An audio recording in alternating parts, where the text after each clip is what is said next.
કોંગ્રેસના આગેવાન શેરખાન પઠાણ દ્વારા અંકલેશ્વર વાલિયા માર્ગની કામગીરીમાં ભ્રષ્ટાચાર થયો હોવાના આક્ષેપ સાથે જવાબદાર એજન્સી સહિતના અધિકારીઓ સામે પગલાં ભરવા માંગ કરવામાં આવી છે। વાલિયા તાલુકાના સહકારી આગેવાન અને ગુજરાત પ્રદેશ કોંગ્રેસ સમિતિના મહામંત્રી સંદીપસિંહ માંગરોલા બાદ નેત્રંગના કોંગ્રેસી આગેવાન શેરખાન પઠાણ દ્વારા અંકલેશ્વર વાલિયા માર્ગની કામગીરી અધિકારીઓ અને કોન્ટ્રાક્ટરની મિલીભગતથી હલકી ગુણવત્તાની કરવામાં આવતી હોવાના આક્ષેપ કરવામાં આવ્યા છે।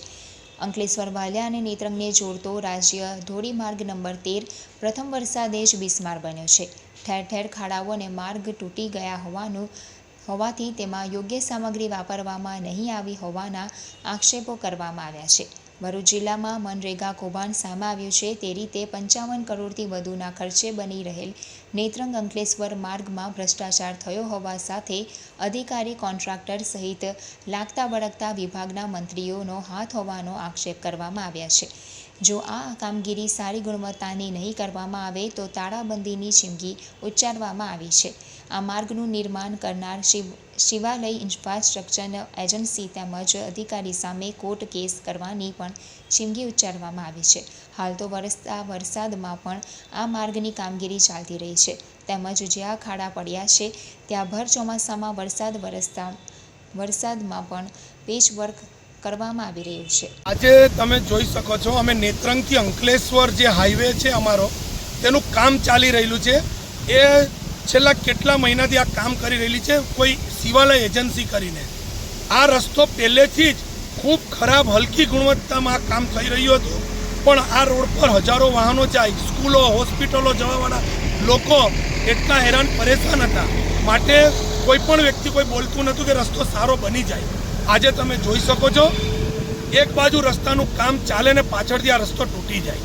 હાલમાં જ અમારા ગુજરાત પ્રદેશના મહામંત્રીએ આની ઉપર વિરોધ પ્રદર્શન કરવાની જ્યારે વાત કરી ત્યારે આ રોડના ડેપ્યુટી એન્જિનિયરે લેખિતમાં એવું આપ્યું છે કે વાલિયાથી અંકલેશ્વર રોડ પર ખરાબ કામ થોડુંક વરસાદના કારણે થયું છે એને બોક્સ કટિંગ કરીને કરવાના છે।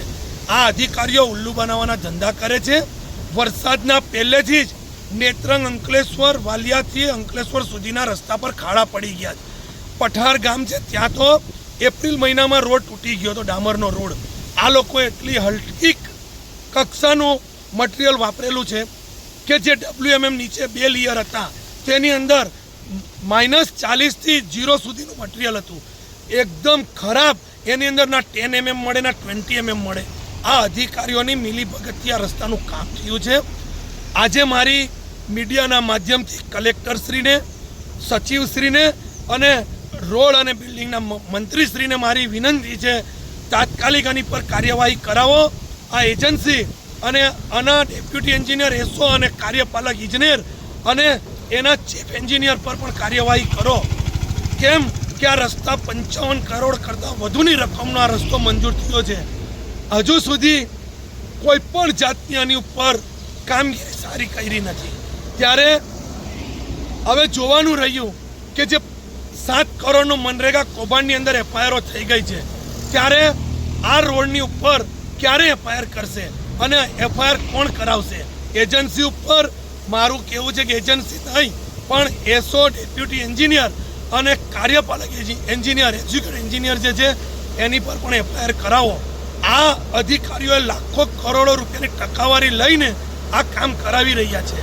જો તાત્કાલિક આખો રોડ ફરીથી નવો નહીં બનાવવામાં આવે તો આ રસ્તા રોકવામાં આવશે। આ બાંધકામની કચેરી, રોડ અને બિલ્ડિંગ કચેરીને તાળાબંધી બી કરવામાં આવશે। મારી વિનંતી છે કે તાત્કાલિક આ રસ્તાની ઉપર નવેસરથી કામ કરાવે।